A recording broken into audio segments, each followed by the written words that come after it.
ভাইরে, আপনারা জানলে অবাক হবেন, পৃথিবীতে যত পাগল আছে তার 3/1 বসবাস করে ভারতের কলকাতা শহরে। আর এই পাগলগুলো বেশিরভাগই জব করে কলকাতার নিউজ মিডিয়াগুলোতে সাংবাদিক হিসেবে। কথায় আছে, পাগলে কিনা বলে ছাগলে কিনা খায়। এই জন্য কলকাতার কোনো নিউজ মানুষ বিশ্বাস করে না, কারণ মানুষ খুব ভালো করে জানে এই সাংবাদিকগুলো বুদ্ধি প্রতিবন্ধী, ওরা মানসিক ভাবে অসুস্থ, তাই তাদের নিউজগুলো মানুষ সিরিয়াসলি নেয় না। এই যে নিষ্পাপ চেহারার মানুষটাকে দেখছেন, আপনাদের কি কোনোভাবে মনে হয় উনি যে একজন বুদ্ধি প্রতিবন্ধী? দেখে কিন্তু কোনোভাবে বুঝার উপায় নেই উনি যে পুরোপুরি একটা পাগল, কিন্তু উনার 2 মিনিট কথা শুনে আপনি বুঝে যাবেন উনি শুধু পাগল না, উনি একটা ক্ষণিকের ছেলে।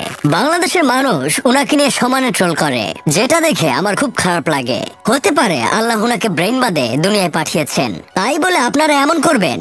একজন পাগলের সাথে কখনোই এমন করা ঠিক না। আপনাদের বোঝা উচিত ছিল সে পাগল হলেও মানুষ, নিজের বউ পোলাপানকে 2 মুঠো খাওয়ানোর জন্যই এমন পাগলামি ছাগলামি করে।